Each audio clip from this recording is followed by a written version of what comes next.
na tufahamu tu kwamba mtu anaporudi kwa Mola wake akanyanyua mikono akamuomba akakithirisha tauba na istighfar, basi Allah jalla wa ala humfanyia wepesi katika mambo yake.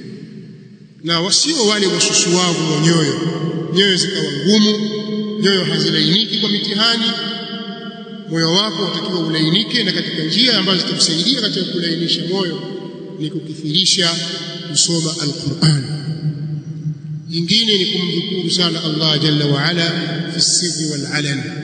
Kaa faragha, leti adhkari, kumbuke Allah jalla wa ala, lia juu ya madhambi yako, muombe msamaha Allah subhanahu wa ta'ala, utalainika moyo wako na utafanya wepesi katika mambo yako ya maisha.